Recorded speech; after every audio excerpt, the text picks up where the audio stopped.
या जब आपकी जिंदगी में चीजें मुश्किल हो जाती हैं तो आपका जी चाहता है कि भाग खड़े हों और कहीं जाकर छुप जाएं। आगे हम देखेंगे कि कैसे हम इन परेशानियों से निपटने के लिए हथियारबंद हैं।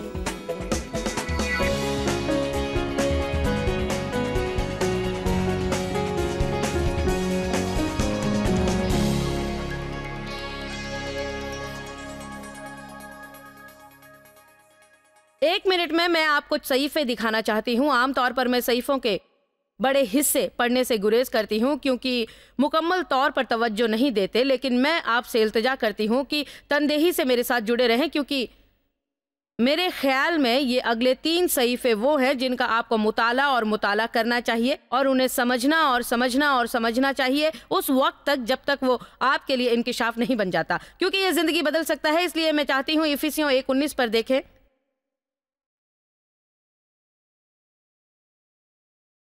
मैंने इसे अपने नोट्स में से काट दिया था पर फिर जोड़ दिया और बिलाखिर ये फैसला किया कि मैं इसे पढ़ूंगी क्योंकि मेरे ख्याल से आपको इसे देखना चाहिए। हम दोनों बातों पर गौर करेंगे और देखते हैं कि क्या आप उन्हें समझते हैं। इफिसियों 1:19, पौलुस ने चर्च के लिए दुआ की। बहरहाल मैं ये नहीं जानती कि आप ये जानते हैं या नहीं, लेकिन नबी पौलुस ने अपनी तमाम दुआ में एक बार भी नव मसीहाओं के लिए ये दुआ नहीं की कि उनके मसाइल खत्म हो जाएं। उन्होंने दुआ की कि जो भी सामने आए वो उसे बर्दाश्त करें। उन्होंने दुआ की कि वो खुदा के प्यार को जाने उन्होंने दुआ की कि रूहुल खुद्स के जरिए उनमें क्या कुव्वत है। इसलिए बहुत दफा हम गलत दुआ कर लेते हैं। हम हर चीज से छुटकारा पाना चाहते हैं, बजाय इसके हमें यह समझना चाहिए कि खुदा ने हमें हर उस चीज से जो हमारे मुकाबिल आती है मुकाबला करने की सलाहियत दी है। क्या आपने मुझे सुना? आपने समझा? बजाय इसके कि हम हालात से भागें, आपको हालात का मुकाबला करना है। जिन चीजों से आप भागते हैं उनसे बिलाखिर आपको निपटना ही पड़ेगा। खुदा के साथ नए दर्जे पर जाने से पहले मूसा मिस्र से भागे और 40 सालों बाद खुदा ने क्या किया? उसने उन्हें दोबारा मिस्र भेज दिया। इसलिए खुदा नहीं चाहता कि आप भाग खड़े हों। आप इस जिरह को देखें, थोड़ा बहुत आपके पीछे है लेकिन ज्यादातर हिस्सा आपके पीछे नहीं है। ये इसलिए कि खुदा आपसे ये उम्मीद नहीं करता कि आप किसी चीज के पीछे भागें। इफिसियों 1:19, तो पौलुस ने ये दुआ की और हम ईमान लाने वालों के लिए उसकी बड़ी कुदरत क्या ही बेहद है, उसकी बड़ी कुव्वत की तासीर के मुवाफिक। मैं नहीं समझती कि इससे मुराद सिर्फ वो है जो मसीह पर ईमान रखते हैं, बल्कि मैं ये चाहती हूँ, ये समझती हूँ कि आपको उस कुव्वत पर यकीन होना चाहिए जो आप में और आपके लिए है। आप सब यही सोचे खुदा की कुव्वत मुझ में है।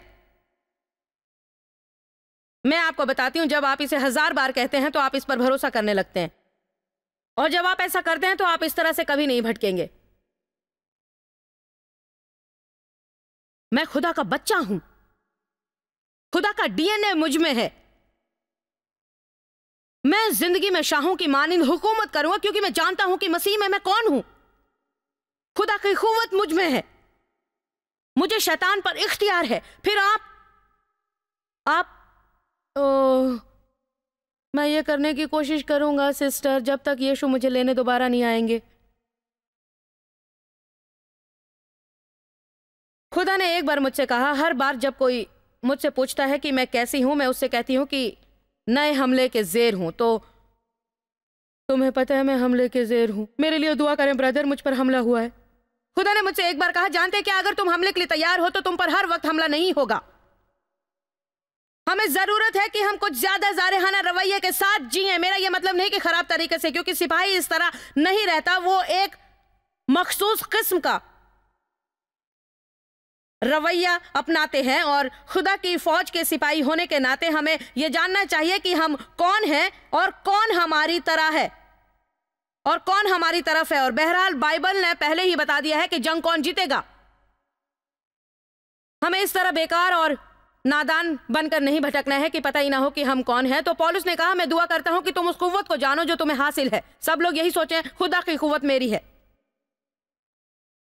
आयत 20 जो उसने मसीह में की जब उसे मुर्दों में से जिलाकर अपनी दाहिनी तरफ आसमानी मुकामों पर बिठाया। इसका मतलब यह है कि वही कुव्वत जिसने मसीह को मुर्दों में से जिलाया आप में बसी है। अगर वही कुव्वत जिसने मसीह को मुर्दों में से जलाया हम में बसी है तो वो हमारे फानी जिस्म में फुर्ती लाएगी। क्यों, है ना? आमीन।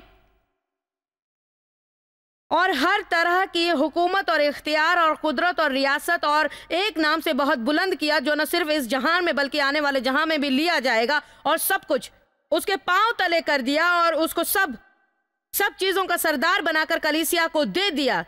सरदारी जो हर चर्च में रायज है। अब आयत 23 में लिखा है, ये उसका बदन है। सब लोग सोचें वो हम हैं, और उसी की मामूरी जो हर तरह से सबका मामूर करने वाला है, ये सोचें वो हम हैं। उसकी भरपूर जिंदगी जीता जो सब चीजों को मुकम्मल करने वाला है और जो हर जगह हर चीज को खुद से पूर्ण कर देता है। प्यारे खुदावन, मेरे ख्याल में मुझे इस हॉल में दौड़ना चाहिए। क्या आपको गुमान है हम कितने खुशहाल होंगे अगर हम सुबह सवेरे जब उठते हैं तो अपने जहान को सही कर जगह रख लें। वही कुव्वत जिसने मसीह को मुर्दों में से जिलाया वो आप में है। आप में मुकम्मल तौर पर खुदा रहता है। वो सर है, हम जिस्म हैं। जब तक हम उसे उस खुदावन के मकाम पर रखेंगे, जब तक वो हमारा सर रहेगा, हमारा मुख्तार रहेगा, तो हम भी वही इख्तियार पाएंगे जिस पर उसने अमल किया है। क्या इस्तेमाल करके? उसका नाम। सब लोग सोचें यीशु। अब देखें इफिसियों 3, चंद एक अवराक आगे, आयत 16। मेरे ख्याल आज का दिन बाइबल के मुताले का है। ये वो चीजें हैं जिनको मुझे बार बार पढ़ना पड़ा अपने जाती वक्त में, बाज औकात सालों तक, और फिर ऐसा हुआ मैं समझी। और आपको पता है, एक बार जब आप सचमुच समझ जाएं, एक बार जब आप पर इंकिशाफ हो जाए, तो शैतान वो आपसे छीन नहीं सकता। अगर वो सिर्फ मालूमात होती है तो वो आपको उलझा सकता है, लेकिन जब वो इंकिशाफ बन जाता है, और इसीलिए वो नहीं चाहता कि आप कलाम के पाबंद रहें, क्योंकि जब आप एक बार खुद से मुताला करते हैं तो सब खत्म हो जाता है सिवाय चीखने चिल्लाने के। कितने लोग ये मानते हैं कि बाज औकात खुदा के लिए वक्त निकालना बड़ा मुश्किल होता है और खुद से मुताला करना भी। कुछ लोग तो ये भी नहीं करते वो। लेकिन आप में से सच कहती हूं, आपको खुद मुताला करना चाहिए। आप मुताला करें और इस लायक हो कि आपको देखकर खुदावंद को शर्मिंदगी ना हो। आप मेरे नोट्स ले सकते हैं। आपके मेरे बहुत से खुतबे हैं, हमारे पास तमाम नोट्स दस्तयाब हैं, आप उन्हें खरीद सकते हैं। आप आसान तरीका भी अपना सकते हैं। मैंने आपके लिए उसका निचोड़ तैयार किया, और अगर आप उन्हें देखेंगे और देखते और मुताला करते रहेंगे और उन्हें बार बार पढ़ेंगे और इकरार की फहरिस्त मुरतब करेंगे और वो चीजें करेंगे जो करने की हम सलाह देते हैं, तो यह करने से आपकी जिंदगी बाबरकत होगी, ना कि सिर्फ सुनते रहने से। सिर्फ सुनते रहना और अमल ना करना खुद को धोखा देना है। इफिसियों 3:16, हम इसमें की हर एक आयत पर गौर करेंगे, 21वीं आयत तक, या जब तक मुझे महसूस ना हो कि आपका ध्यान मुझ पर से हट गया है। कि वो अपने जलाल की दौलत के मुआफिक तुम्हें ये इनायत करे कि तुम उसकी पाक रूह से अपनी बातिनी इंसानियत में जोरावर हो जाओ, वो खुद तुम्हारे बातिन और शख्सियत में बस जाए। मैं इस सहीफे की अपने लिए रोजाना दुआ करती हूं। खुदावंद, मैं दुआ करती हूं कि रूहुल खुद की कुव्वत से मैं पूर हो जाऊं और मेरी शख्सियत भी,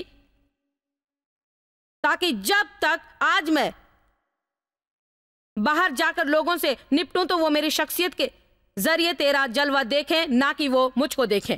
बाइबल कहती है, क्या कभी रूहुल खुद से पूर हुए हो? नहीं, कभी नहीं, क्योंकि तुमने कभी मांगा ही नहीं। हर रोज खुदा से इल्तिजा करें कि आपको लबरेज होने तक पूर करें, और आप इतना पुर हो जाएं कि आपके पास इतना कुछ हो कि किसी और को आप कुछ दे सकें। आयत 17, पौलुस ने चर्च के लिए ये दुआ की, और मैं आज ये आपके लिए दुआ करती हूं। मसीह तुम्हारे ईमान के जरिए हकीकतन सुकूत करें, बसे रहें, अपना मुस्तकिल घर बनाएं। तुम्हारे दिलों में ये सोचें, मैं खुदा का घर हूं, ताकि तुम मोहब्बत में जड़ पकड़कर बुनियाद कायम कर सको। वाओ! आप किस तरह आदम तहफूज के एहसास से छुटकारा पा सकते हैं? आपको यह जानना होगा कि मसीह में आप क्या हैं, और आपको यह भी जानना है कि चाहे जो भी हो, आपके मुकाबिल हो, उससे फर्क नहीं पड़ता।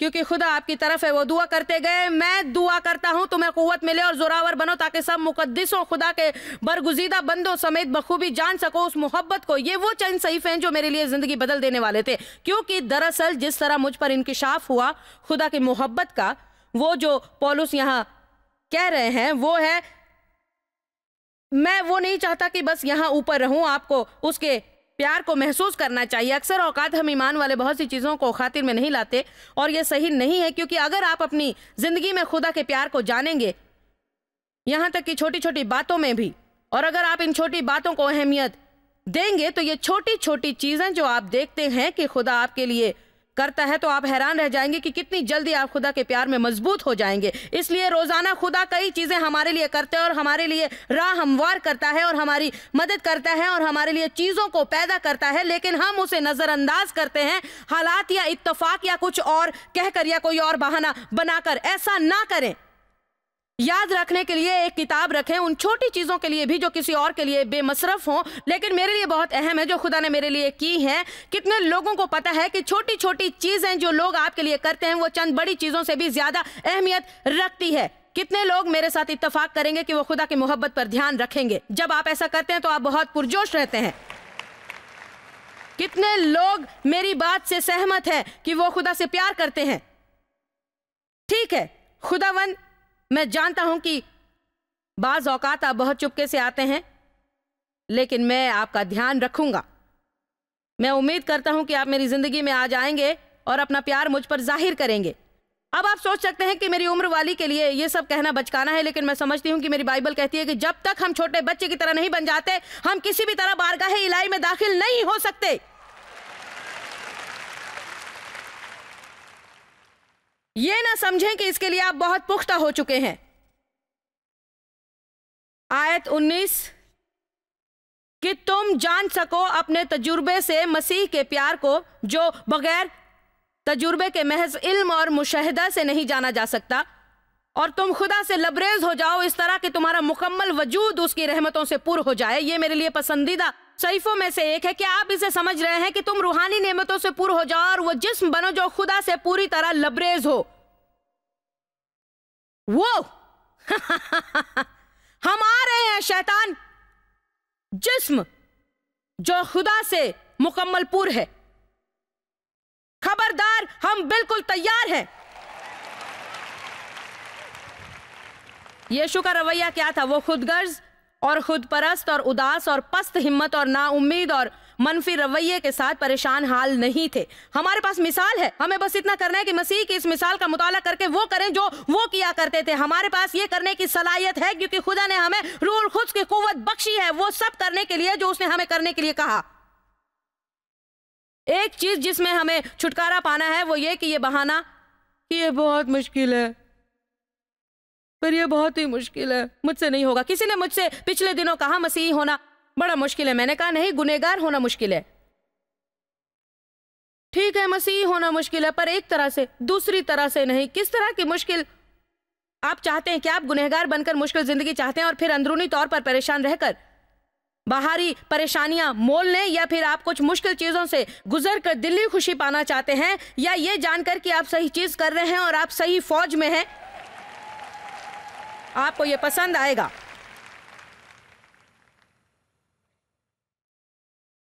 ये सहीफा बहुत पसंद आएगा। अब जो ऐसा कादिर है कि उस कुदरत के मुवाफिक जो हम में तासीर करती है, हमारी दरख्वास्त और ख्याल से ज्यादा काम कर सकता है। कहां? हम में, सिर्फ हम में, हमारे अंदरून में। जब तक आप ये नहीं जान लेते कि मसीह में आप क्या हैं, आप दिलेरी से दुआ नहीं कर सकते, बेखौफ दुआ। इसलिए अगर आप थोड़ा मांगेंगे तो आपको सिर्फ थोड़ा मिलेगा। मैं तो ज्यादा मांग कर उसका आधा पाना पसंद करूंगी बनिस्बत इसके कि थोड़ा मांगूं और वो पूरा मुझे मिल जाए। खुदा बहुत ज्यादा और हमारे तसव्वुर, ख्याल, सोच और उम्मीद से कहीं ज्यादा करने के काबिल है। मैंने खुदा से इल्तिजा की, मैंने ये दरख्वास्त की कि मुझे हर शख्स की मदद करने दे, और शैतान ने कहा तुम अपने आप को समझती क्या हो? फिर मैंने सोचा ये मांगना तो बेकार की बात है ना? लेकिन मैंने सचमुच महसूस किया कि खुदा चाहता है कि मैं ये मांगूं, इसलिए ईमान के साथ मैंने मांगा। अब मैं दुनिया के 2/3 हिस्से में टीवी पर आ रही हूं। मैं उस वक्त एक दो जगह बाइबल की तालीम देती थी जब मैंने ये दुआ की थी। दिलेरी से दुआ करने के लिए घबराइए नहीं। ज्यादा से ज्यादा बुरा ये होगा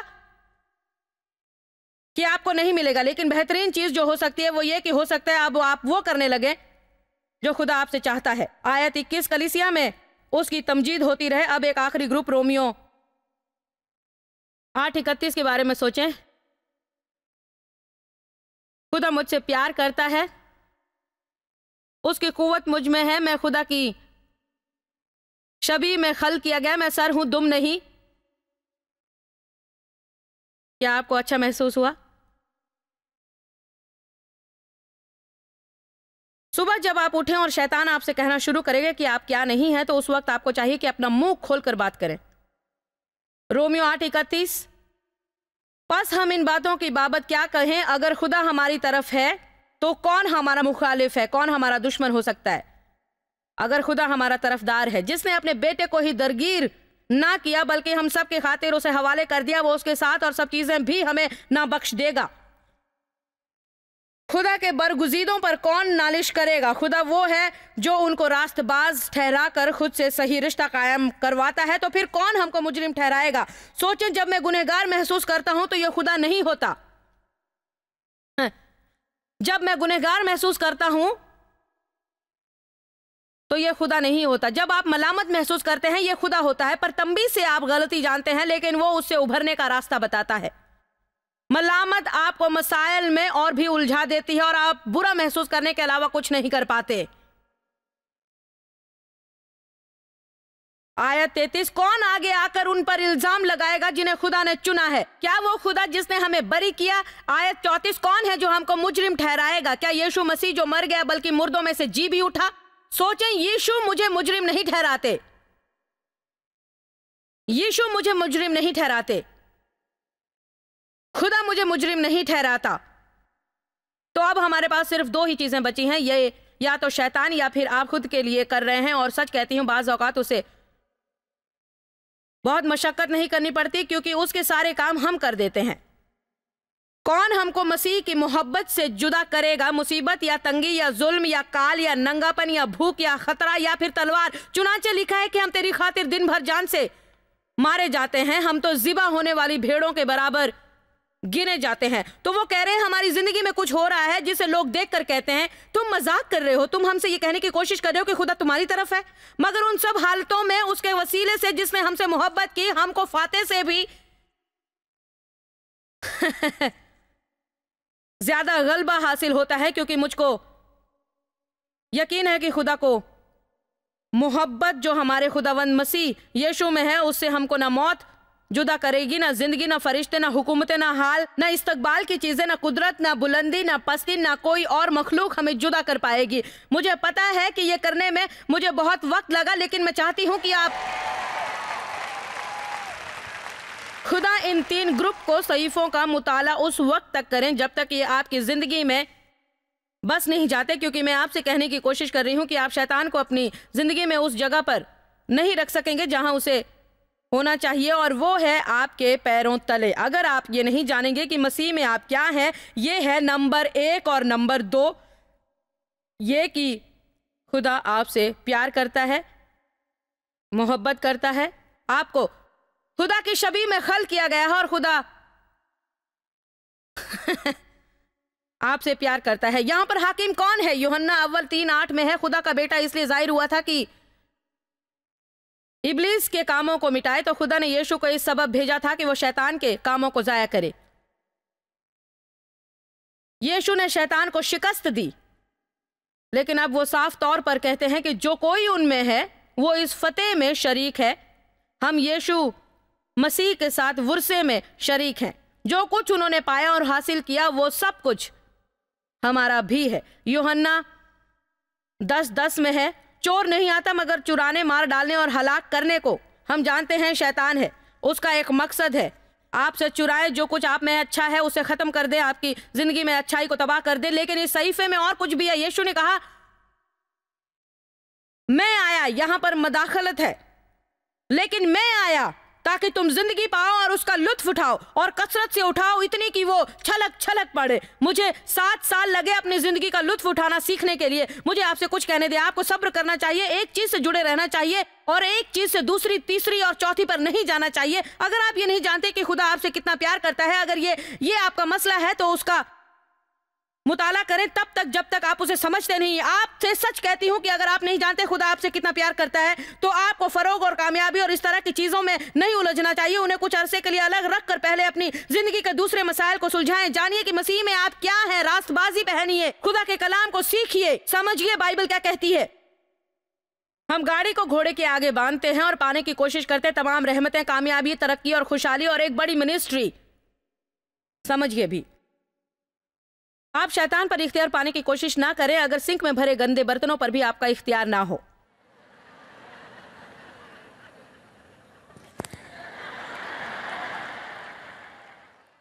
सकता है आपको घर में कुछ चीजें सुधारने की जरूरत हो मिनिस्ट्री पाने से पहले।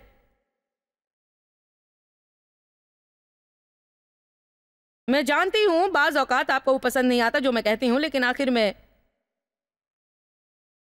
इसी से आपको मदद मिलेगी। खुदा नहीं चाहता कि कोई भी बाहरी ताकत आप पर हावी हो। क्या आप समझ रहे हैं? अब मैं कुछ कहूंगी जो आपको समझना है। उसने आपको आपकी जिंदगी का हाकिम बनाया और अगर आप कुछ ठोस करना चाहते हैं तो आप उसे जरूर करेंगे। और अगर आपसे खुदा कुछ करने के लिए कहता है तो उसके लिए बहानेबाजी ना करें, किसी और पर इल्जाम ना दें। अपनी जिंदगी की जिम्मेदारी लें, अपने अमल की जिम्मेदारी कबूल करें और पौलुस की तरह बने। मैंने अहद कर लिया है कि मैं उसे जानूंगा और उसकी हयाते नौ की कुव्वत को भी, जो मुझे मुर्दों में से जिलाएगी जबकि मैं अपने जिस्म में ही रहूंगा। और मेरा एक पक्का इरादा यह भी है, जो गुजर गया उसे जाने दूंगा, उसे याद नहीं करूंगा और आगे जो अच्छी चीजें हैं उसकी तरफ बढ़ूंगा। और मैं उन सारी चीजों को हासिल करूंगा जो मेरे पाने के लिए यीशु मसीह ने अपनी जान की कुर्बानी दी।